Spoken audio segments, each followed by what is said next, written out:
KimAppa Plus again. First KimAppa. I don't know. We haven't come up with a good name for it yet. KimAppa. KimAppa. Jarrod, Robbie, and of course Deepak. Sandwiched between us. I think Deepak's mic's gone again. We've been trying to fix his microphone for like 20 minutes. Oh, he's in here. I'll just use it. I'll just use it like this only. Don't just stop touching things. You don't know what you're doing. Stop touching things, buddy. I was not doing anything. Look, it looks like as if the KimAppa now has a baby in between. Though I don't Exactly. look like a baby. A very, very, very sexy baby. I was just looking up, just before we started the video, I was just looking at like Shafali Varma and like the recent articles about her in Cricinfo. And like, I think it's the third last video they made where they were just like, what more does she have to do to get into this squad? And she hasn't got in. And then she gets in, Robbie, and she's taken no professional wickets in any of the franchise leagues she's ever played in. She had 12 professional wickets in all of international cricket before today, and she takes 2 for in a World Cup final. Like, there's shades of Aravinda de Silva here. I'm just going to do it all on my own. But the difference is Aravinda was already the star. She wasn't even in the squad.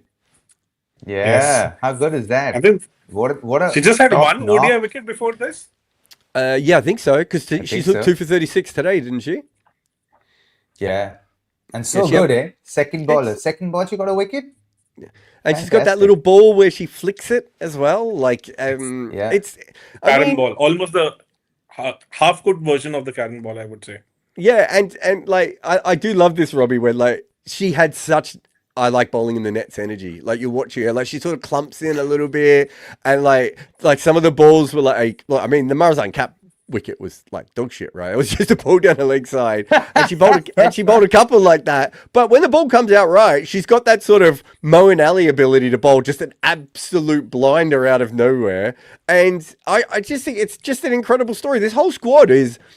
I just did a video. It's like they've won this World Cup out of turn, because halfway through this tournament, everyone was like, are they ever going to make the semi-finals? Like, what's wrong with this team? Yeah. And out of nowhere, in the last, 3 games, they've suddenly become the best team in the tournament. Yeah, best team in the world, by the way. Well, yeah, I mean, correct yourself. I don't think there's a better team outside of the tournament. But what I mean is, you could still argue that Australia's the best team in the world, right? But India have won the World Cup. Like, that's the point. Yeah, like, it's an incredible thing to be able to do that while they were...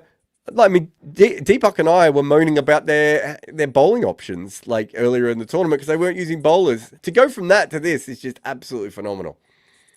Yeah, just too good. Like I love the energy throughout. You could see that they were fighting right to the end. Every ball, the intensity was there, which is what you want to see, right? In a World Cup final, you want to see intensity through and through. And I love the way they start with their bowling. They were very circumspect. Line length were great, areas were great, and then they had to be patient to get that first wicket. And then they kept pegging away. You got to give credit to Wolfart. She was just amazing again today with the way she batted. I swear, till she got out, I was waiting on bated breath for her to get out. Yeah. And when she got out, it was like, I can breathe again. Literally, it was like that. Because if she batted through, and she ran out of partners essentially, because she had to do it all on her own towards the end.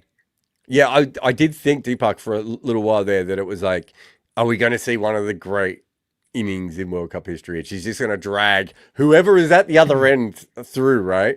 I think she got stuck a couple of times, though, maybe, which caused her some issues herself, right? And to be honest, like, the innings, more than that, today, once Shafali took those 2 wickets, there was sense of panic in South African dressing room because suddenly they were choking. They were not able to rotate the strike. It was similar to what I would say Abhishek faced a couple of days back. Like, he was running out of the partners, but he was also not getting the bulk of the scoring because considering the fact that she batted well into the 40 overs. Until that time also, she hardly faced like 90 odd balls. Yeah. So she was not getting the bulk of the scoring also. Like in comparison to 27, 28 overs consumed by the people on the other end, she just got 15 overs to bat, which is not a good ratio considering the fact that she was rotating the strike well. Throughout her innings, she was above runner ball. So Well, I think if you look at the Jafta innings is really, really interesting because Jafta came in straight away and I was like, that's not who I would have sent in here because they had 3 other players who could hit. And I was thinking what you need at the moment is someone at the other end to get a 20 off 12, right? Get them back up to the strike rate. And then you can bring Jafta in later. And she ended up with, 16 off 29? Like, that's just a, and Robbie, these things happen. But she just got stuck. And she didn't look like she could rotate the strike against the spinners. Yeah, it got difficult. As in, you needed someone at that point who could just feed strike to Wolfart, and I don't think they had someone who could do that consistently, right? And I think who was the last person who got out? De Klerk. She scored in 8. Yeah, she scored. Yeah, Nadine. She scored Nadine 84 Klerk, or 54. Yeah, Nadine de Klerk. So Nadine, I think, could have come up slightly, maybe given Wolfart some support. Well, they had 3. I mean, because Dirksen came in and hit the 35, and she hit a couple of big 6s, right? Chloe Tyron's been making runs all tournament, and Nadine de Klerk has won 2 games for them, right? Like down the order. So all of those players are, I would say, more hitter. Well, Nadine de Klerk never used to be this kind of player, but suddenly this tournament has become a hitter. So they had 3 players who could hit the boundaries. And I think they went with Jafta probably because they'd lost a couple of wickets in a row and they wanted the sort of steadying impact. But I actually think they should have gone the other way and put some pressure back on India and said, now you're going to have to deal with us. And instead, it just stopped. As I said, she 16 off 29. It stopped so far. Oh, so fast. Yeah. Yeah, and to be honest, it was similar to. Yeah, please go. Go. I was just similar to the article you had once put up about the South African men's cricket. That how in the key matches they are generally behind the curve with the run rate. It was almost the similar pit in which the South African women's team was also falling. Once they had those couple of wickets in a quick session, because Jafta I think was pretty much summing up. Similar to what if you would have to compare Champions Trophy's innings of Bumuma, where he got stuck and then he got a beauty and got out. He was caught at the point and then just completely disrupted the momentum of the inning. I just felt it was similar to that only with the Jafta move today. And I think you're right. And do you know what it is? I hadn't thought about this, and it might be a piece I'll do in the next couple of days because I think you're 100%. Because what I'm basically saying is when South Africa get themselves into these knockout games, they quite often choose the defensive option or the safer option when other teams are like, we're going to go and win the World Cup or win this knockout game. And South Africa go the other way because, look, it's not the strongest batting lineup in the world. Marizanne Kapp probably bats a couple of spots too high in it. They've got a bunch of people like Nadine de Klerk and Chloe Tyron who can make runs but bat really low down the order and, not solid and everything. But I think you have to back one of those. And it's a bit like, Robbie, when Mark Boucher and Sean Pollock batted ahead of Klusner in the 99, where you just you don't need to do that. Just put in the person that's just going to put the pressure back on the opposition. And if you go through the history of the men's team, quite often it's the spinners where they get stuck, right? And they just allow people to just keep them in a spot. And they were ahead they were behind the rate, but they were ahead in the game. With the amount of batting they had left, Chloe Tyron and Nadine de Klerk had made 50s in this tournament, and yet they ended up so far behind that they had to almost hit their way to get out of it because they had that over where they hit 19 or 17 or whatever it was to get themselves back into the game after they were fine. Yeah, and I think one of the things that South Africa do in knockout games is they take the less aggressive option. Seldom do they actually take the aggressive option and say, okay, let's try this out and see where this takes us, right? And I think in those big games you got to be brave. And I think oftentimes in big games they choose to be safe rather than brave, which is again what leads to their unbecoming in those big games. But all in all, they had a great tournament as well, right? I thought. To play the way they played, beat the teams they beat on their way to the finals. I thought they bowled really well in the death, even today. The last 10 overs were actually pretty impressive. Richa almost took it away from them, but India should have got more than 320. With the number of wickets they had in hand. No, I think you're right. They end up 298, right?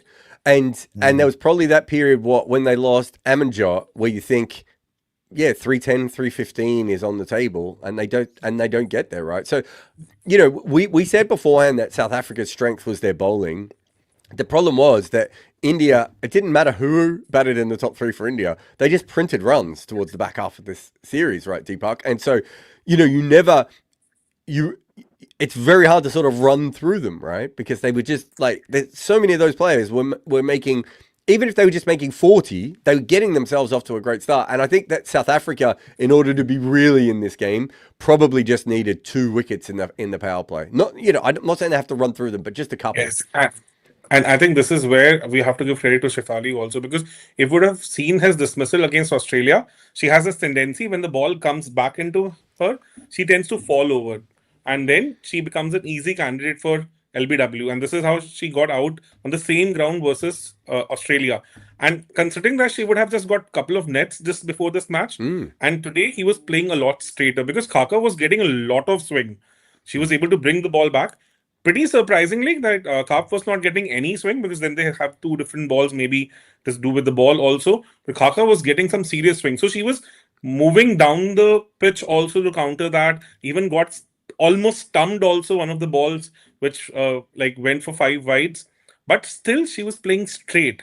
She was not getting stuck, or she was not basically trying to play across the line when the ball was doing a bit, because she was around, I think, getting 2.4, 2.3 degrees of swing early on. And it kept on happening for her for good 3 overs. So we have to give credit to her also, because there she understood the importance of a wicket also. Even though she was accelerating, even though she was the one who was the aggressor in the partnership. But at the same time, I personally believe that even her technique was better. Like, if I compare it with what has been her Achilles heel for all these years. Well, I mean, part of it, she wasn't expected to be in this tournament, right? So I'm not saying she wouldn't have been preparing or anything, Robbie, but she's not preparing specifically for facing Kaka or Cup with the new ball, right? Like, even if she comes in, she's probably not thinking she's going to be in the top order. She's going to be like a backup player. And so suddenly she comes in, like, mentally, how do you even deal with that, Robbie? Well, you grab the opportunities that kind of come your way, right? And a World Cup, being a part of the World Cup squad is special for any athlete. And when the opportunity does come up, whether you were a backup player or not, it is a matter of honor, and you wear that, and you kind of want to grab that opportunity with both hands. And I'm sure that's how she approached it as well. It's just it's a really weird one. I'm trying to think of someone else who's sort of come into a World Cup that wasn't supposed to play, who's had that big of an impact. Yusuf Pathan in 2007 finals. Yeah, I was thinking, like Gary Gilmore. Is it Gary Gilmore in the 79 World Cup who wasn't playing and then comes in and then takes a 6-for and then smashes 20 or 30 in another game? We've had a couple of them like this. I don't know if anyone's ever had this big an impact in the final though before. Who was it? I mean, I'm sure that if you remember one in the comments, please put them in, because that was my big thing of I'm trying to think of players that haven't done that, right? Who Jarrod, you are the oldest young man I know. Yeah, I'm the youngest old man as well. Hey, but you're ancient, dude. How do you know these names, man? You don't know Gary Gilmore? I think. No. Yeah, probably must be knowing the backstory from 2007 also. Do you know Gary Gilmore, Deepak? No. Well, to be fair, he only played about 7 games in his career.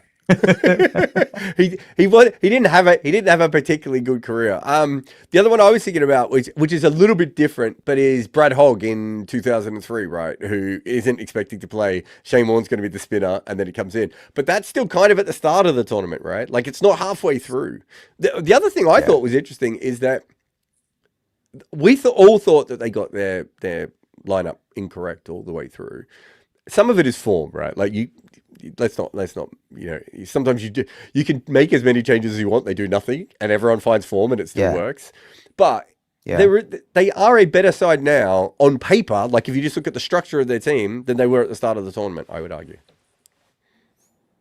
Yeah, for sure. And I think, the thing is, Pratika Rawal brought her own strengths, right? I think she was absolutely solid. She also played around the ball. She had a better career strike rate than Shafali did. Shafali was striking at 80 runs per 100 balls in ODI cricket versus Pratika, who was striking at 110, if I'm not wrong, just under 110, I think, in one-day cricket. So she scored 100 as well in this World Cup with Smriti as well against New Zealand, which is an important game because India had to win that game to qualify to the semi-finals. So unfortunately for her injury, it was great to see that she was still a part of the celebrations, which is just fantastic. But so I think it is a more matter of form, Jair, than a matter of whether the team was right or not. I thought they picked the right side. I just think it was a matter of form. I think form played a part, but I do think they got their structure wrong early on. I don't think they had enough bowling, and I think their batting order was they still don't have too much bowling. They're deeply dependent on their spinners, and if the spinners tend to have and Renuka as well at this point in time. But Renuka wasn't playing in the first few games though, was she? That's what I mean. Like I think they changed their structure throughout the tournament, and that was Arundhati playing. They had the extra batter. Who I can't remember who the extra batter was now because of Sneh Rana was there. Yes. Yeah, because Rishabh hardly played at number 3. She started off at number 9, does she, or number 8? No, number 8 in the game where she makes runs, right? Like I don't think you need that. Like I just think they got their structure wrong. But what was also interesting is that Harmanpreet was like the backup bowler to start this tournament, and they've used 7 bowlers today, right? And she didn't bowl, did she? Yes, she did not. She didn't bowl today. I mean, her off spin is on its way out, Deepak. But that also tells you that like they took some chances today with what they did. And you gotta be brave. It's a big game. Yes, exactly. Gotta be brave. I think Harman was brave, wasn't it? I think it was very brave of her to give Shafali a go at the point that she brought her on. It was a gamble, but that's the thing, right? In these big games, when you take a gamble and you're brave enough to take a gamble, more often than not, fortune kind of favors you. And I like the call that she took to bowl Shafali, and then that worked, in India's favor. Because you needed someone to support Sri when she was bowling, and I don't think Radha was proving to be very effective, and Amanjot also was slightly expensive in the initial few overs. So you wanted someone to just kind of just to throw the dice and see if it works, and you can afford to do that in a one-day game for a couple of overs. It is actually incredible that you're right. Amanjot goes at 8.5 and Radha Yadav went at 9s. So that's 9 overs basically at 9 runs and over, right? Yes. And yet everyone else bowled so well that it didn't matter. And there was a control also. Like when Radha got hit for 2 6s, next 4 overs just went for 13. So like in the entire match, there was no such point where they kept on leaking runs for a significant period of time. So if there was a outlier over here and there, what followed up was really amazing. But this is something which is important in a big match, because once the momentum starts shifting, then it becomes pretty flowy, because with all the pressures, with all the crowd around you, and suddenly you feel all the heat of the moment also, because like those 2 6s, and then after that, next 4 overs, 13 runs, next 5 overs to only 21 runs. So that's like we were kind of pulling things back again, even after that outlier over. So this has been the pattern today throughout, that no one single, I would say, period was there where like runs were flowing easily and the massive boundaries were coming and India couldn't tap it. So couldn't put a tap on it. People have come up with some other names. Saying, where are we? Travis Head is one, but that's not the same, because Travis Head would have been a starting player in that tournament had he not been injured. Very different. Someone else said Andrew Simons as well. And Enzimam. So again, Enzimam would have always played. Andrew Simons, I can't remember if he was in the squad when they in 2003 or not, but he didn't have any impact on the final, is my memory. So that's what I'm saying. This is it's a very unique situation for a player who, because generally if you're not in the squad and halfway through there's an injury, you don't come into the side. And even if you do come into the side, you're not suddenly a pivotal member. Right, like but they didn't have another opener in the side, no, Jarrod, and so you obviously are swapping a like for like. You're looking for a like for like replacement. Well, I mean, they did have other options. They could have and did move the batting order around a little bit, right? So there were other options. But who could they have opened with? No. But my point is, even if you're right, you're talking about someone who wasn't there, who's now suddenly in the side. Like it's a very, very interesting move. But I also remember that while the World Cup was going on, the women's domestic tournament was going on here in India, and she was scoring a bunch of runs, and she was doing really well. And that's when that Cricket Info article came out about what does she have to do more to be in the squad, you know, and like a lot of this is also PR based and narrative based and all of that. But you know, so I think that only pushed her, and I think genuinely, like in the end, everything works out in the best interest of the team, in the best interest of the individual. And a big part of it is also destiny, right? To be out of a World Cup side, but to come back and win the woman of the final, player of the final, is in itself, you know, it's like Huge. stories you don't hear of, right? It's huge, it's massive, and I think destiny plays a part in all of this. Yeah, I think when you play sport, you realize how important or what a and how pivotal random role, it can be, vital right? role. Yeah, you think it's random. I think it's luck. I don't think it's random. Well, luck is random. What do you think? I just want to No, talk luck about is earned sometimes. Yeah, well, I also agree with that. Deepti is the player of the tournament. She took 22 wickets in this World Cup. Deepak, do you know how many wickets she has in the history of the WPL? Oh, it's I only don't 2 years remember. old. She, Hey, well, she's played 25 games. She's taken 27 wickets in the WPL. Oh wow! And yet here she's taken 20. I mean, it's a big not to mention her runs as well. She made a couple of hundred runs in the tournament. Like, this is a big tournament for any player, right? Like that's an incredible way to perform in a World Cup. And to be honest, a redemption for her also, because if I remember correctly, in 2017, she ran out of all the partners when like they were chasing against England in the finals. The She under kind of subsoul ran, game. yes, because she ran out of all the partners, and she was like, I wouldn't say that she was the last one to get out. By the time she got out, they were almost I think they had almost lost all the hope. So she came in at a very handy situation, and just before that World Cup, she had scored that 188 against South Africa, that amazing 188 in South Africa. So talk of the town, pretty young at that time, and then in the finals, she just simply ran out of the partners. So it's also a kind of redemption for her today, because almost a similar situation came up, but she kind of held her end really well. Was lucky also, got a couple of good chances because there were a couple of drops. And then while bowling also, as Robbie also mentioned earlier, like even I also had my heart in my mouth when that partnership was building up, because it was like kind of giving me the jitters, because similarly in the league matches also a similar situation happened. And in that single over, she turned it on its head, and also was a little unlucky in that over, because I felt that LBW call was really close. Oh, that was out. I thought that was out. For me, But they used the reviews very poorly. Yes. I thought we as a team used the reviews pretty poorly, and they could have been utilized for other decisions, especially like, for example, this one. This one looked pretty straightforward, and then we were lucky to get her out the next ball immediately, and that was just about umpires' calls, just like marginal umpires' calls. But I then want that like and that Yorker also, because she had just dropped the catch couple of overs before that only.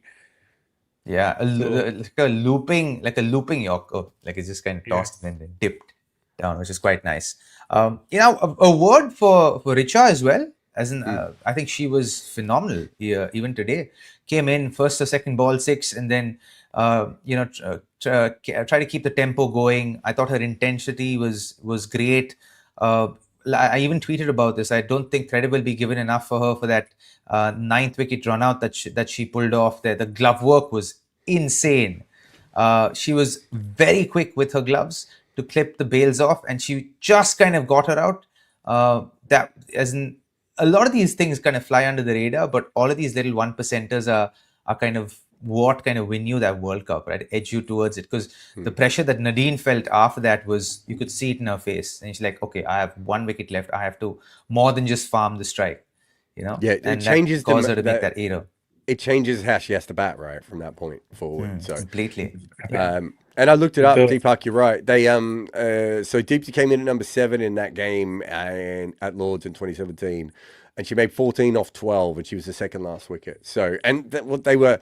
I think they were like 3 for 200 or something, and then ended up being bowled out about 25 runs later or something like that. So Harbin got caught. I think Harbin got caught at fine leg. She at 50, and then they just bottled up. And I think there were 50 or 45 also, runs to go, right? Yes, and Yeah. even Raut, the other opener, was going great guns.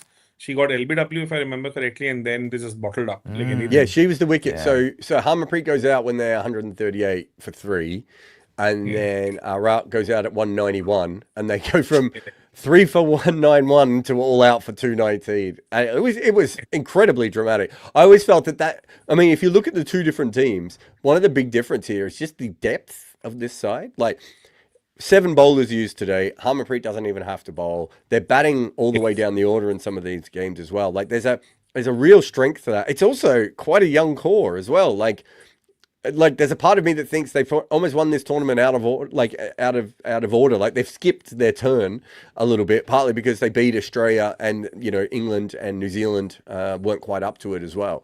But they've come from nowhere. But this could be a core, and anytime a team wins a championship and they've got anyone under the age of 30, everyone's like, this is going to last forever. And it very rarely does, and it all falls apart. But you look at this on paper and you're like, this should be a good team for a considerable amount of time. Yes.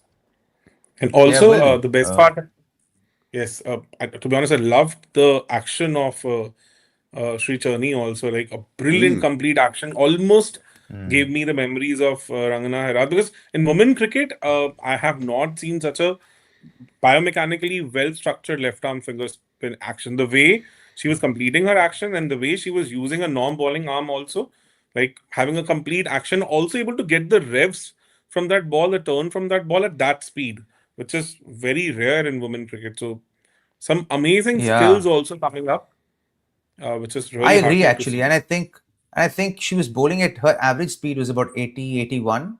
And Yes. that's pretty decent speed for women's cricket, And I and think she was getting significant turn. proper turn. And in fact, Irfan and I were watching the game together, and we were talking about, and he was like, "Oh man, these guys are too far away, right?" And he also mentioned that this wicket will still continue to turn. You can see that there's not much dew there, so he said the wicket will continue to turn. If it does continue to turn, then we'll be able to pull it off. And he also mentioned that they should not look to bowl the ball up. They should look to bowl more back over length. And they bowl more back over length because of how slow they are. They'll probably get a little bit more turn on the wicket. And towards the back end, you could see Sri actually doing that, bowling a little bit more back over length. Even Shafali actually bowled a lot more back over length than Fuller. Yes. Well, we got the super chats. So there's an interesting one here, which is Corner Taken Quickly says, do you think having an all right-handed batting lineup like South Africa had in this tournament in Asia is something that teams need to look at to counter middle over spin? So the big issue with women's cricket is there's just, for whatever reason, not as much left armers around. Like there's almost no left arm pace and there's almost no left-handed batters. There's left arm finger spinners everywhere, but you don't have to be left arm dominant to bowl left arm finger spin. But even with the batting, so my daughter is 5, and I taught her about left-handed on purpose because I've already looked at the stats, Robbie, and I was like, she has a 4% better chance of making it to women's professional cricket now than she would have as a right-hander.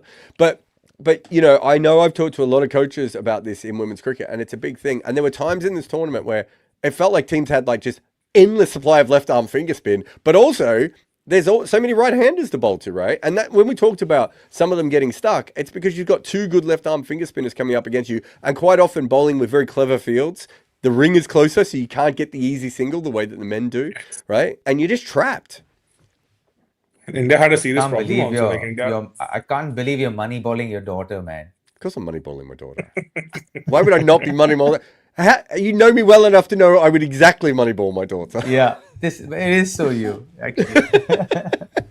And considering that India actually struggled also against the left arm finger spin throughout the tournament, like even in the last league match with South Africa, they were badly choked by left arm finger spin. And at one point of time where they were looking good, and suddenly they were all over the place with the left arm finger spin. So it has been a concern for sure for Indian team in general. Like, but today they played well against spin. Stuck? I thought they played well today. Today, yes. Against today was insane. I think that's why Shafali, I think, should get all the credit also, because she just didn't let the spinner settle in when they came in. Yeah, she stepped out quite consistently today. And she was stepping out not to hit big 6s or 4s, but she's stepping out to rotate the strike. So obviously when a batter steps out to you, then more often than not, you look to bowl more back over length and push the person on the back foot, right?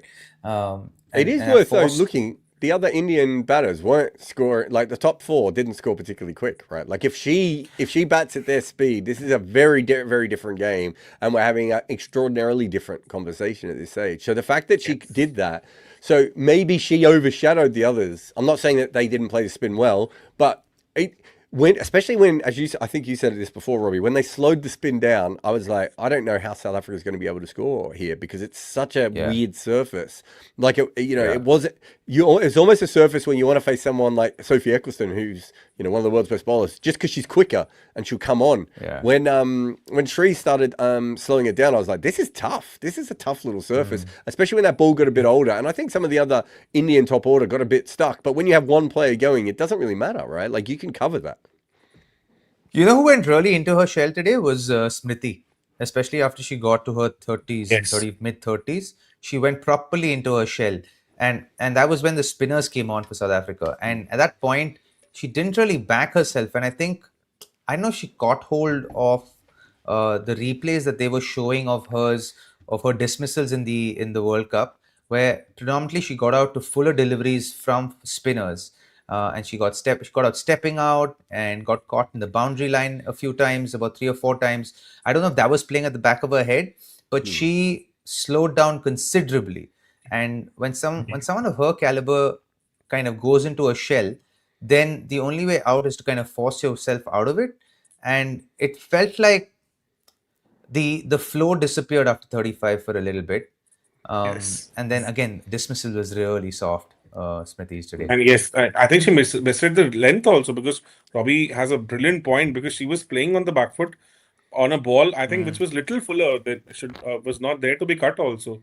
And maybe that particular thing. But in women's cricket, you tend to be able to do that, Deepak, because the pace is much slower, so you can afford to kind of rock back and play it on the back foot. And I understand if she got a delivery where,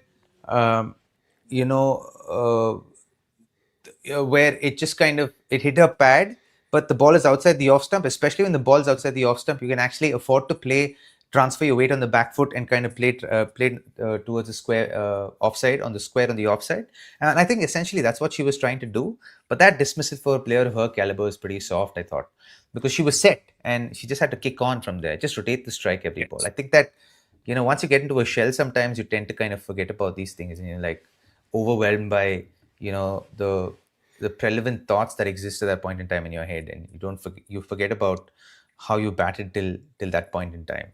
It's something quite interesting. Like I can't remember, it might have been Dickerson when she was in, right? Like there is something about the way that women play spin, because it is slower, as you say, and they quite often play right back against very full balls. And if you look at this tournament, I think, especially the left arm finger spinners, I reckon they've taken about 30 wickets with Yorkers.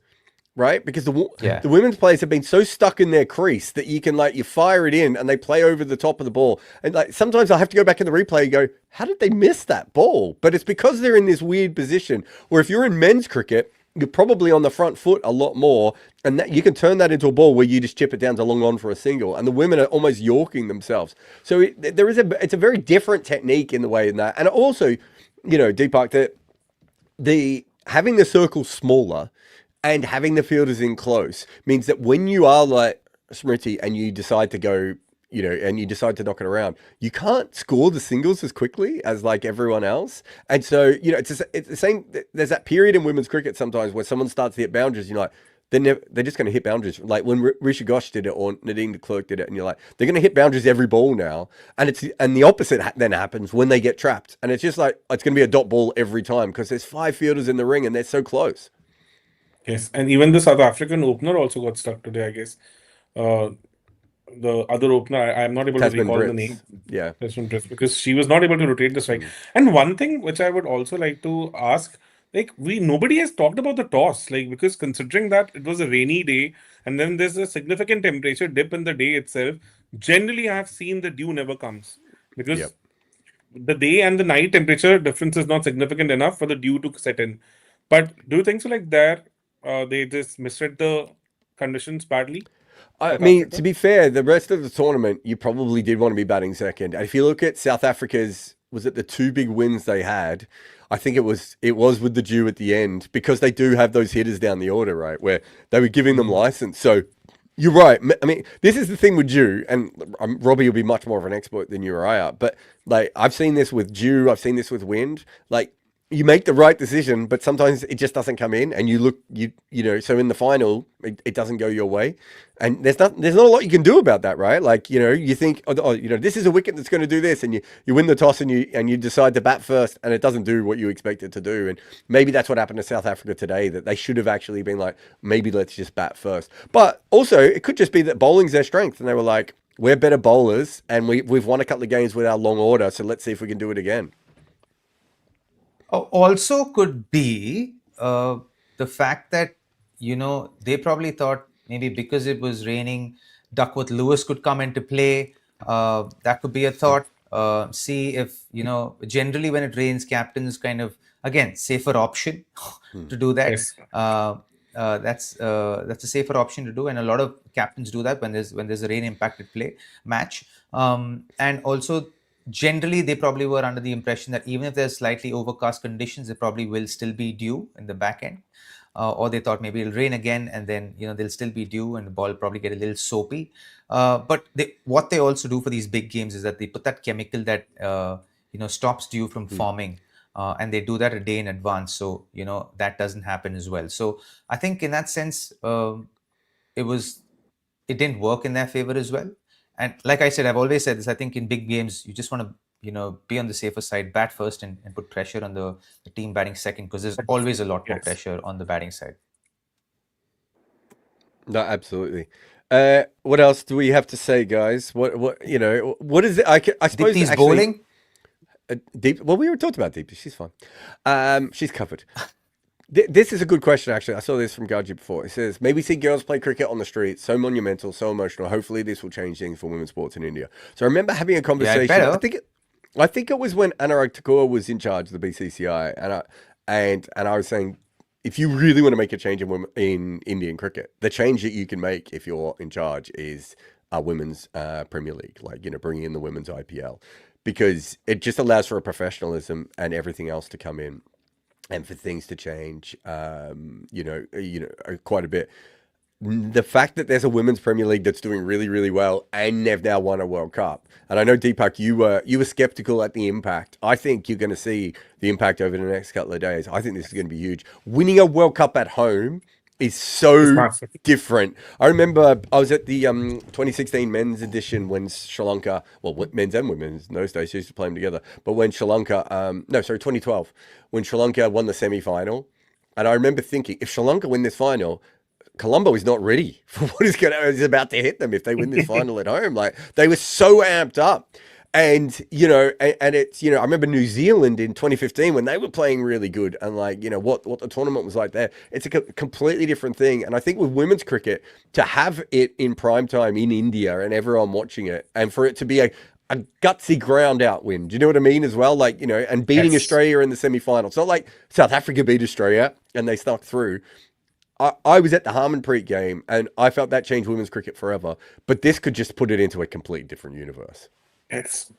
And one question also, like, is it like the 1983 movement for India or the 2011 movement for India? Like, from a women games perspective. To 1983? Or like the 2011 movement, because considering that WPL is already there, it has arrived, already churning out some amazing talent, similar to what IPL did at that time. So, but is it like, is the impact it might have, or the relevance it might have? I think it's different, because 2011 I thought that was more a celebration of Sachin, right? And of like finally giving him that one big moment that everyone had been waiting for. Whereas actually the Indian women's legends are not, other than Harmanpreet, they're not in this side, right? Like Mitali's not here. You know, Goswami's not here. Like, these are legends of the game who 2017 was their chance, right? To really do this. So I reckon this is probably more like 2007 or 83, because they beat Australia. Like, 83 isn't just big because it changed India were the world champions. It was because they beat West Indies, right? Like, it's the combination of the both. And if you look at this tournament, it's the combination of the both for me that I think is really fascinating. Yeah. I think so as well. I think it's more an 83 thing. I'm wondering, why didn't you mention the 2007 thing? What did R2 do to you, buddy? No, I was wondering about that as well, but I'm not sure that, again, I'm not sure that fits in because 2007, so it's, all due respect to the great Robbie on our show with us at the moment, but it's always been a bit of a weird one because it was the first World Cup and it sort of comes from nowhere. Even if you look at 75 is a weird No, World I'm Cup. talking about the impact. So I think Yeah, largely, the impact I think of even what 7 was Gargi's, huge, wasn't it? yeah, I think what Gargi is talking about is also, the impact of a win like this and what that would be on a country, right? And I think that impact, especially in 2007 after we won, the impact it had on the country as a whole, because we were all reeling. Like 2003 was still, India were reeling post the whole match fixing controversies and all of that, right? And then 2006 and 7 was all about the Greek Chapel controversies, and then 6 months after that whole fiasco kind of erupted, is when the 2007 World Cup happened, and no one really gave us a chance. And that's pretty much where this team was in the middle of the tournament. No one really gave them a chance, right? But to come back the way they did, and to have the whole country rally around them, and I think they had that one pinnacle moment of beating Australia in the semi-finals, which we also did in 2007. So I think the impact that win had on the country after that, I think it just rekindled the passion for cricket again. And then I think the cascading effect of the 2008 CB series win in Australia and followed up by the IPL just really kind of, that was the crescendo of of everything, where that paradigm shift of cricket happened here in India, right? And then it just went to like a massive jump, and I think everyone started perceiving cricket, cricket as a career option after that, because the IPL suddenly paid so well, and I think now that's the thing with this, isn't it? This win, I think, could make women's cricket so much more mainstream. It was slowly moving in that direction with the WPL and the previous World Cup, the loss there, and the backing that the girls got after that, after that loss. And then I think there was a slight kind of build up to it. And I think this is that kind of crescendo where we'll see a lot more names that are, what's the word I'm looking for? A lot more home, I mean, a lot more names heroes. The more homegrown names, and I think a lot more names that are spoken more in households, and not just in household names in podcasts like this. Household names, what I mean. Yeah, exactly. And if you look back, it's really interesting actually. Of Mitali, Goswami, and Harmanpreet were probably the 3 names, right? They're the 3 names. Certainly. But now we'll talk about every name from this team, right? That's what I was going to say. You can add you could add 4 or 5 names from this team, right, to that list, and suddenly it's completely different. Everyone's looking at Renuka from now on. Everyone's going to looking at Shri as well. Everyone's going to look at Radha as well right now. Everyone's going to look out. Jemmy was anyway the poster girl with Smriti and Harman, but Richa is going to be looked at very keenly right now. So the girls, like literally even the careers of a Mithali and a Julan and all that will be a lot more, we'll have a lot more eyeballs on it right now because of this victory and what the girls have done here right now. They really I'm telling you, I don't think they understand the snowball effect of this whole thing, which they'll see and they'll experience a lot more at the back end of their career, right? Right now, they'll, like, if they're aware enough, they'll capitalize on this and use this as a stepping stone to kind of create legacy defining stuff for themselves individually and as cricketers moving forward as a team as well. So for me, I think those are aspects that will really snowball out of this. So I think we will see a lot more parents even backing girls to pursue a career in cricket in India, which is special. I think 2007 is a better analogy because one reason is because we actually didn't give any chance to this team that they would be able to win this World Cup, especially after those 3 losses. And 2011 team was almost expected to win the tournament. Like, they were the hot favorites, no doubt about it. So 2007, I think, would definitely be a better analogy. Because yes, and also, like, money had already started flowing into the Indian cricket, but still it was not on a different scale. But similar to what women cricket has right now, it is getting some eyeballs here and there. But now this win would have a completely different impact on it. So 2007, I would say, is a better analogy. Yeah, I think 2007, but I think 83 still has some interesting things here as well. Relevance as well, of course. There's also, like, this has been building for a while. So I can't remember, was it 2014 they beat England in that test match at John Paul Getty's ground? I mean, the fact that an Indian women's side was playing at a private cricket ground not that long ago sort of shows you, within the last 10 or 11 years, just shows you how much this has all changed, right? Like that's it's a makeshift ground on a dude's estate. And, and now they're winning the World Cup. But if you go back, like, that test win, the 2017 game, of course, as well, the Women's Premier League coming in, all these little things that have led up to it. It will be fascinating to see what happens, because the other thing with India is, and I think it's actually harder for other countries to do this, but because India is such a young country, right? Like, people have, who are older, they struggle with women's sport sometimes because they didn't grow up with women's sport, right? But now there's going to be a whole generation who over the last, from 2017 onwards, have just grown up with women's sport. It's a bit like, I always grew up with women's tennis being paid, well, not quite paid the same as men, but almost paid the same as men. And so I never even thought women's tennis was was inferior to men's tennis, because there was no reason to think that. Whereas other women's sports were naturally inferior because they played in front of smaller crowds and everything else. But you've got this whole generation now coming through that are going to be able to do that. And I think the other big thing I would add is the RCB win a couple of years ago, when the RCB fans really got behind the women's side, right? And you're starting to see that change. And it's, as much of anything, it is a generational thing, right? Like my old man's like almost 80 and he watches women's sport, and his friends are like, what are you doing? Why are you watching this? Like they don't understand it. Whereas this new generation, it's just going to be what gender are we watching? Yeah, it's just a normal thing. And yesterday also I had this moment, like where my daughter walked up to me and said that she wants to be part of a cricket academy just because of this tournament. And unfortunately, the structure is not there. I thought you were going to say, unfortunately, I'm not going to allow her to. I watched her bowl in the backyard. It's not the concern. I would be more than happy. Chad, do you really think so? It would be the funniest thing ever if Deepak, after everything that's happened in his life, said to his daughter, "I'm sorry, I just don't think you should play cricket. Can you look into your studies?" He'll be the opposite, right? He'll be like driving her 4 hours to the academy. Yeah. And listen, I'm telling you, growing up, there are no women's academies anywhere in India. Yes, barely any. But that's fine. But all of these girls came out of those academies because it's a great thing for the first, I think when they start off, it's great for them to play with boys because it gives them a sense of confidence. And I think it's the right way to go about it. And then you get to a point when then you and the thing is, the trajectory or the pathways for women are a lot more simpler, because once you get to a certain point, there's no other place but to go into a women's academy. And if you're good, I think you get into the system much quicker if you're a woman, because there's no other system in place for them. So it's a good thing that they actually play with boys till the age of 13, 14. Even when I was growing up, I played with a bunch of cricketers from Karnataka who were all girls, and they were all a part of the same academy. They practiced with the boys. We just made sure that the ones who were really elite and if they were practicing with us, we made sure that we didn't hit the ball back to them, but we were not pulling our punches, so to speak. But it just made us play a lot more carefully, because you didn't want to be embarrassed by the rest of the boys back then if you got out to a girl, But I remember Holly Colvin told me that so she played boys cricket when she was young.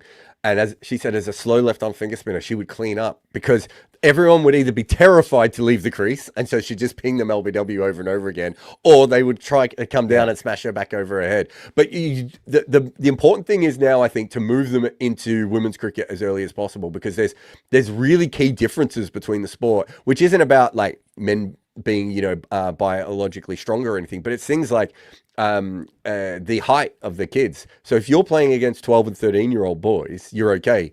They haven't gone through their spurts yet. But once they get to 6'4", 6'5", that doesn't help the girls, because you're not playing 6'4" and 6'5" women, right? You're playing much shorter women. So it's little things like that we don't think about that you need to be able to do. But you certainly see it in the UK now. There's so much access for younger girls coming through to be able to play and everything else. And they do this thing in the UK, which is quite cool when it comes, and I'm assuming other countries might do similar, which is quite often the girls, if they're 14, can still play under 13s. So they can still play against, people of a similar level, because they're playing against boys. So there's really, there are cool things coming through. But, we're not that far removed from, Mitali Raj only just retired a few years ago, right? And she was, she was playing in the 90s when the whole idea of having a women's academy would have been fanciful, right? Like Charlotte Yeah, Edwards but told me that when they first got paid to play. So Charlotte Edwards, I think, makes her debut in '97, and they get paid in 2014. And Charlotte Edwards was almost couldn't. She's done all these speaking tours in schools like her whole career, right? And the first one she did as a professional, she almost couldn't speak because she suddenly realized for the first time she was actually showing the girls in the room that they could have careers. Like it's like she realized that was different than everything else she'd ever done before. Imagine. yeah. We got a bunch of And super chats as well. Sorry, Robbie, go. A mention also about, I think in India it's going to be a numbers game, Deepak. I think as more girls take up the sport, then you will have an academy built for girls, right? Or built for women, Makes sense. right? Makes sense. If you can make money off if the something. women, but I genuinely believe that the former cricketers who are women, if they can start academies on this front, just strictly for women, because then they know what it takes, right? People who've played for India and are not playing for India anymore, have just retired. This is the opportunity to start something that can cater to serve women cricketers, right? To be an individual women's cricket academy, right? So you can nurture young talent, and you can still have young boys out there who are playing under the age of 10 and 13. You can have those kids still around. And you can actually build a whole coaching module around that and serve the girls in the country. And I think it's just a matter of time. It's a matter of numbers as well. Once we get that, I think it'll come along. Yeah, no, agreed. Siva says the same result and emotion. Before we jump along, 2023. wait. But I just want to say we're not going to talk about the 2023 final today, Siva. But thank you for the super chat. Yeah, I wanna mention Amol Mazumdar here just a bit. He's worked with his team for a couple of years right now, and he's invested himself completely into their progress and been very channelized about this. And I think for someone who didn't get his due in his playing career, I think the fact that today he can call himself a world champion is a life lesson in itself, right? To know that nice guys don't finish last. I love that. I love this. It's very heartwarming for me. It shows that there is justice in the world. It might be a little delayed, but it will come. You will always get your due. And I'm over the moon for a man like him, because he's such an earnest and hard working human being. He's got his eccentricities as a coach.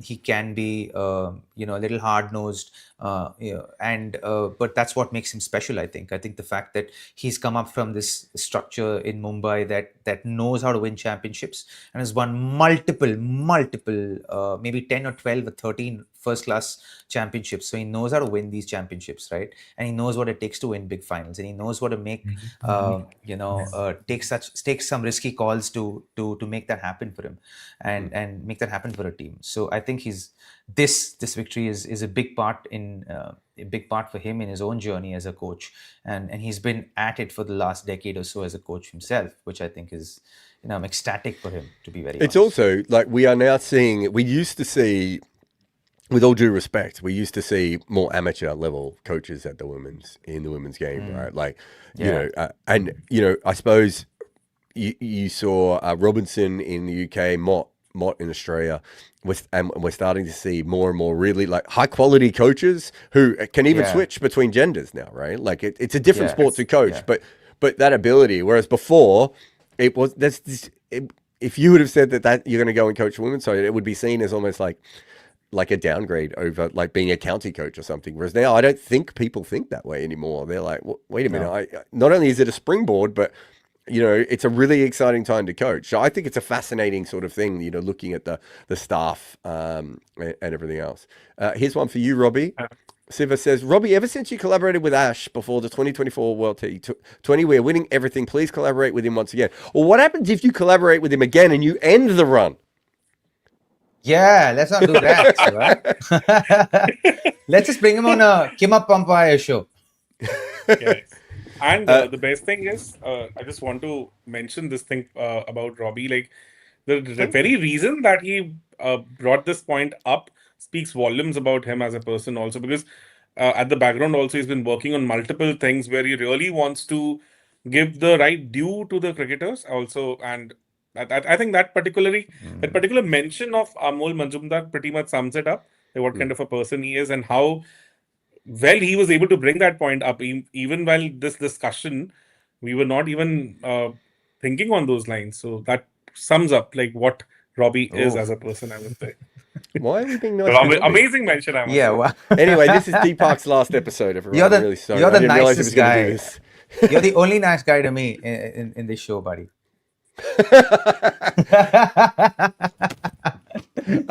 Chica Roy says, I'm late on this, Jarrod. When you spoke about Laura not having company, I think what India did well was that when Harmanpreet was in, Deepti was the aggressor, and when Risha was on, Deepti was the anchor.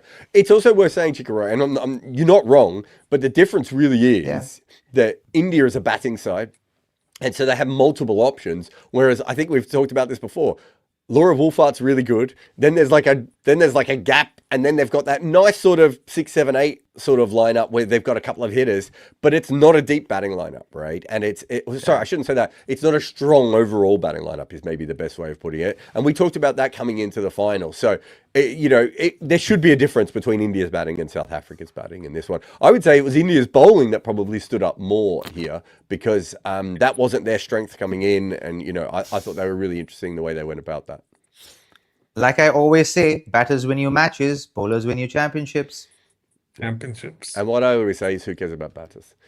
Shanu says, from watching the 2011 Cricket World Cup on TV to watching 2025 at the stadium, came a long way. Came a long way. Yeah, I don't know what that meant. I took that one out. Because then he went on about doctoring pitches in 2023. And I'm not saying it's not a valid conversation. I'm just saying it's not for today. Chica Roy also says this is 2007. Agree with you, 100%. But says, in many ways, this was the bat-first equivalent of how India held its nerve in the 2011 final. That's interesting. Interesting, yeah. It's quite an interesting one, actually. Yeah, Chica Roy says, this is 2007 because the women have been winning a while, unlike 83. Oh, yeah, we did that one before, didn't we? Sorry, everyone. Makes sense. Yeah. Makes sense. Sandeep says, Deepti, what an amazing player, legendary campaign. It really is. As I said, like it's one of the... It's such a big tournament that she had, really. So I have a question here. Like, huge.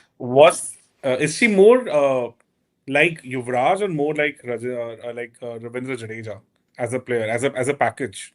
Oh, Interesting question. She's probably more like Jadeja, isn't she? In the like her batting. I think her batting's a secondary skill, don't you? Yeah, I think so as well. I think her batting's a second skill.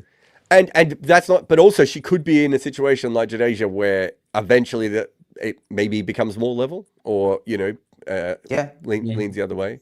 But yeah, also with Yuvraj became a very good bowler very late in his career, right? Like but he wasn't. It wasn't like there was a long, It wasn't like it was a long period of time he was a frontline bowler. He was mostly a very good, decent part-time option, and then towards the end he was almost like a frontline bowler, right? Like I always thought about Yuvi. His bowling. I thought I think early in his career he never had the kind of conviction that he had in his bowling as he did have in the back end of his career. Yeah, I think he had a lot more conviction in his bowling in the back end, in the second half of his career, than he had in the first half of his career. I think he was a very defensive bowler in the first half of his career, and then became a more aggressive bowler in the second half of his career. And I think that brought him a lot of confidence.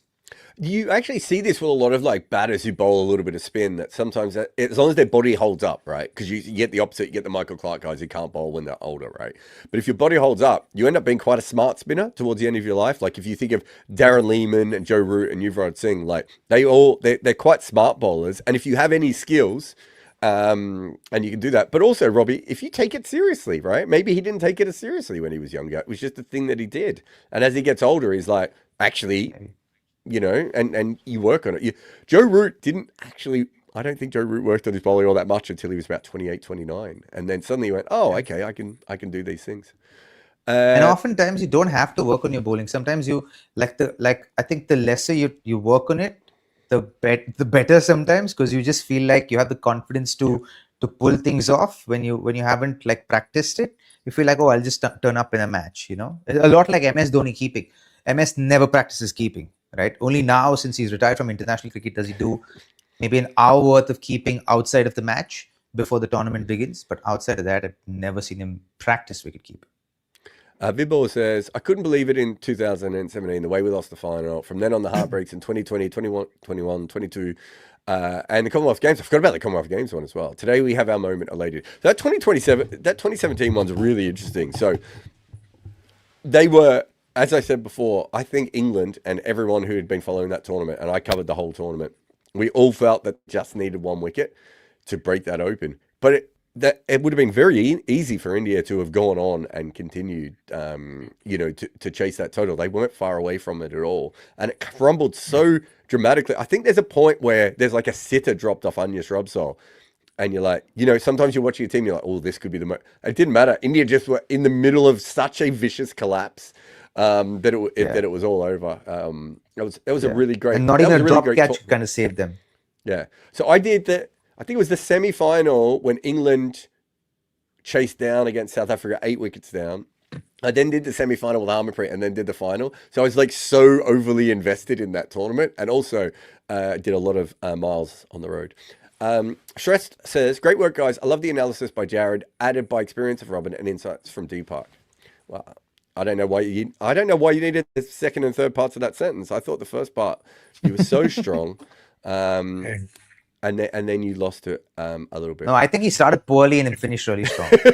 Oh, no, that's not wrong. Like, do you think so? Like, WPL has plays a role in with India's improvement as far as lower middle order is concerned? Because in this tournament, they have of course contributed significantly even after in the beginning of the tournament, top order was collapsing pretty regularly, and without a doubt, man. And I think see the tournaments like the WPL and the IPL have just made the world of cricket smaller, right? And at a large scale, because the quality of cricketers that come through in these tournaments are the best in the world, right? And when these kids from India get to rub shoulders, you basically humanize these idols that you have in your head, right? Yes. Like the people you aspire to play as or play with, you humanize them. You see their flaws, you experience them as human beings, their culture, their nature. There's so much that you experience that you be like, hey, this person's just like me. They got the same fears, the same anxieties, the same doubts, the same nerves, just as me. So that makes you feel like, hey, I'm as good as them.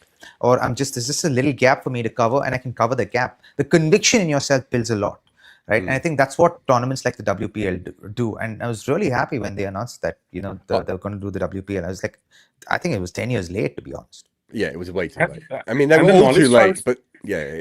But I would go a step further, Deepak, as well. I would say if you look at this entire tournament, I've covered women's tournaments since 2009, right? So, a long time. The batting, once you got past like the fifth batter, it was pretty weak, right? So six and seven usually were there because they were good athletes and or they had the best arms or they could bowl a little bit, right? A lot of the wicket keepers couldn't bat in those days. Have a look at the quality of some of the middle orders of some of these teams now, right? It's completely changed, and a lot of that is just professionalism, right? They're working on all of their skills in a way that before, if you were an all-rounder in women's cricket before, you could barely work on your first skill. Right? Like when they started hitting sixes, I remember interviewing the Melbourne Stars coach about it and talking to him. And he was basically saying, yeah, but before you could either train or hit the gym. You couldn't do both because you've already worked 10 hours in your job, right? You've traveled to and from work. You've worked your job. And then you hit the nets for 3 hours. You can't then go to the gym because you've got to get ready for the next day. And so it's the same with the batting, I think, with especially those people who have the secondary skills, right? They weren't developed in the same way that they used to be. And you look at someone like Nadine de Klerk, who's had a really, really good tournament herself. And, there's a couple of the South Africans who really carried this side. She was certainly up there. Like, she's been in that sort of professional structure for years, right? And so she's just going to be a lot better than we would have seen before. Kaushal says, similar to 1999 Australian campaign. This is interesting. I know what he means. He basically means if you start that, they started that tournament with Glenn McGrath at first change, with bits and pieces bowlers and everything else. And by the end of the tournament, they essentially, they brought the Avengers together, right? Like it was completely different. Proper structure. And then they won the next two tournaments as well, right? So in fact, dominated the world cricket for good 8 years. So I can see that. And they were a mess, Australia, in the start of that tournament. They've talked about it openly. So I think that's a very, very good one as well. They lost to Australia. They lost to Pakistan. They lost to New Zealand. Yeah. And could have lost to South Africa a couple of times as well. Cake or Death says, after 2007, IPL took off. Commercial avenues, WPL, BBL, 100 exists. Will this win add more WPL teams? Would the domestic structure change? There has to... Not immediately. Not immediately, but I think in a year or so. Would you, Like, Robbie? why CSK is not having a women team? Like, Why are they all not having women's teams? I would probably argue at this point. But I That's don't my think it's just question. about the teams. It's also about the games, right? They don't play enough games in the women's comp. It's so short. And, you know, so I think even if they keep the amount of teams that they have at the moment, I really like it if they had more. See, the thing is, you have to understand that all of this is run by how much viewership is there, how much TRP is there, how much ticket sales are there, how much sponsorship is there, and obviously the initial WPL was to test waters, so to speak. But I think after that, you've seen that the interest is a lot more, especially after Jarrod, especially like Jarrod mentioned earlier about the RCB win for the women. I think that really blew up the WPL a little bit more, and I think this will propel it even further. And I think that's why I said I think after a year we'll get a lot more traction. I think we'll have more teams, and I think every IPL team needs to have a women's team compulsory. Yeah, I agree. But also there's little things too of like, we probably haven't seen the rush from the 2017 tournament yet. Right, like if you're playing in the Indian women's team now, chances are you were already playing cricket in 2017, right? So the next generation, we might get the 2017 generation that come through who saw the Harmanpreet game, and then you've got 10 to 12 years after that, we'll get the generation who saw this win. So you see that sort of impact coming through in cricket quite a bit, where it takes a while, or not just in cricket, in sport in general, it takes a while for that next generation to come through. You know, we saw it with Ireland, right? Where it took a while for the Irish players who grew up, most of the people all came from the same families, and then they started producing guys from completely different backgrounds who had watched those games as kids, right? And you know, did that. So that's quite normal. Chikaroy says Robbie refers to Indian cricketer Robin Uthappa, which this is the most chat GPT question I've ever seen. Who was a key figure in India's victory over Pakistan in a bowl out during the group stage of the 2007 ICC World Cup 2020 tournament. Google says this, so yes, bowlers do win tournaments. So that was the only time in Robbie's career he was useful.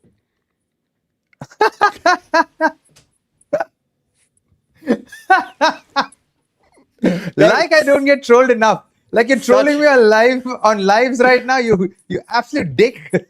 Such a long setup for that joke. You know, usually with comments, I don't read all the comments. You notice how I read out every word there. I think what I could understand, like Chikaroy is actually was on Jarrod's team. Is basically sending all these things. It's a part of the setup from Jarrod. Like, so he's all pre-planned all these things. That's my burner So account. also look at the amount also, no? Because the amount also is kind of encouraging others to put in more. So like Jarrod has done it very strategically, I would say. Dick Shooter says IPL 25 Jar was, I don't know what, Negative on RCB. Oh, negative on RCB bowling, but Rob rated top 2. Yeah, we've talked about it before. I was negative. I still can't believe that so many of the bowlers had career best seasons at the same time, but they had a brilliant season. We've talked about that about 15 times. I'm not sure that was the best RCB bowling unit they've had in all of their IPL existence. I mean, that doesn't say much. I mean, yeah, but listen, it wasn't like that ever happened before. Yeah, they never really picked the bowling side. They always. Are you saying that when Corey Anderson was bowling at the death, that wasn't their best bowling lineup? B. Sartek says, it is so sad to see companies like Crickbiz and Cricinfo not covering Women's World Cup at all, even after India reaching the finals and winning it. No pre or post-match discussions, nothing. They've done heaps of content, I would have thought. I could be wrong. That's why we're here for you. That's why KimAppa Umpire's here for you guys. Yes. Even Australia India match was not covered by Crickbuzz. They had nothing. They had no pre-match, no post-match. I don't want to speak too much, but I do remember. Now, fuck it, I'll throw him under the bus. When I started, I think it was in 2012, I wanted to cover the women's cricket and men's cricket at that World Cup in the same way. And I couldn't because they were in two different areas, so I couldn't get down to the goal games. But when the finals came up, and I remember Sam at Bowl being like, why are you doing this? And I was like, because it's cricket and I want to cover it. And if I'm going to cover it, I'm going to cover it properly. And I remember Cricinfo being really upset because the games were back to back, right? And so that second game's the men's game's about to start. And it's like a semi-final or a final. And I'm still finishing the copy on the women's game. And I was like, no, that's the ICC's problem. Like if you send me to 2 cricket games, I'm going to probably try and write on both the cricket games, right? So yeah, I think there is, and that's also driven, like that's what I said right earlier. I think it's driven a lot by, like, it's such a business decision than a cricket decision. And that's the unfortunate side of it. That's been the unfortunate side of it. And it's just the way the world works at this point in time. I think also, though, there is an element of build it and they will come. Like, okay, so you were talking about that before, Robbie, about you said the women's IPL was like 10 years too late, right? Like if it had started 10 years earlier 100%. and they'd invested in it, we'd be in a different position in Bro, women's cricket now anyway, right? 100%. Yeah. like World because- over, not just India. yeah, World over. no, world over, definitely. But if you look at so I don't know if you guys know the history of this, but women's cricket was run by the International Women's Cricket Council, right? So not the ICC. Up Yes. until about 2004, 2005. I can't remember. 2004 or 5, because Yeah. I remember one of my roommate or flatmate, a close friend, his mother was on the panel, was one of the selectors. So Just imagine. up until that point, women's cricket was basically invisible, right? Because it Yeah. wasn't Yeah. aligned with the money, right? But also, when it becomes, there are issues when it came to the ICC. One is, it's never going to be the front thing that the ICC pushes, right? They're always going to push the men first because it is making the money.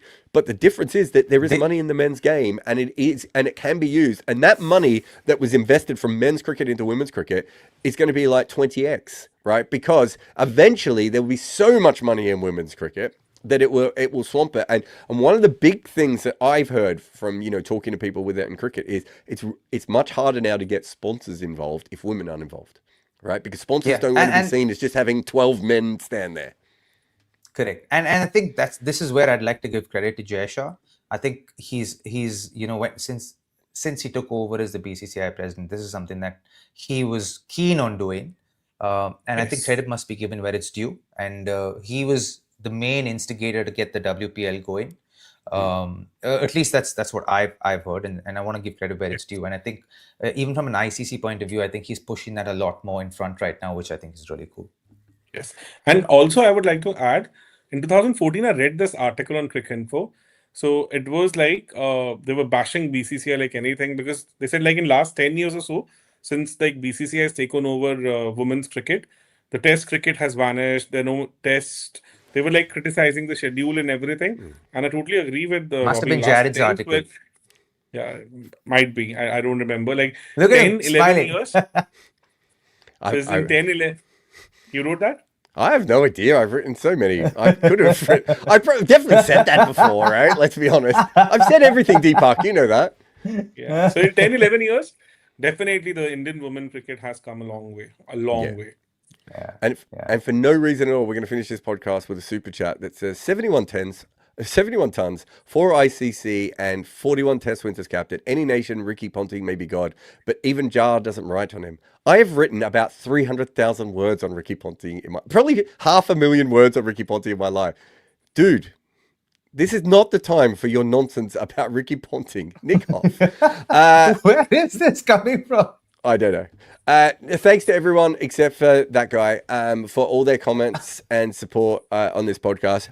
It's a huge day. I really, when we don't get many days like this in cricket, it would be fascinating to see what this means in 5, 10, 15, 20 years time. And I really hope that it is as transformative as we're hoping at the moment, because, if nothing else, we've broken with these two teams, with both of them, we're breaking out of the fact that, New Zealand, Australia and England have won the vast majority of tournaments, right? We're getting to a point now where women's cricket is, I remember when the Olympics first came calling and they were saying, we really want cricket, but you don't have 4 strong women's teams, right? That is just no longer the case. Right, there are we saw Bangladesh play incredible cricket at times in this tournament, even if they did bungle every one of those moments themselves. Pakistan plays some great cricket. Like, we are seeing, the rise of women's cricket right across from professionals, from national teams and everything else. And, for someone like me, as I said, when I first covered women's cricket, I was told not to go from there to where we are now, where the three of us could sit here for an hour and 14 minutes and talk nothing about women's cricket other than that one Ricky Ponting guy. I just think is absolutely extraordinary. And I think it really shows how much the game has changed. Couldn't help myself on the way out. And And I did an art podcast also in Hindi. Yeah, you've- today on Women's Cricket. So I think we did another. I think on our channel we might have had 2 lives running at the same time on this game, right? And we would have done the same if South Africa won, because that would have been incredible. I wrote a whole piece ready for South Africa to win, because I was like, the Wolf. If the Jew comes in, the Wolf's going to win this with whoever's at the other end, right? If the Jew comes in properly. So no, look, it's great. Thank you very much for everyone who has. Please like and subscribe. If you haven't gone over to First Umpire with Deepak, please do. You can also support Robbie if you want to, but I'd suggest not doing that. And we'll see you again very soon for more. What do we call this? Kim Umpire. KimAppa Umpire. Oh my God, I can't do that. Bye. We'll see you next time.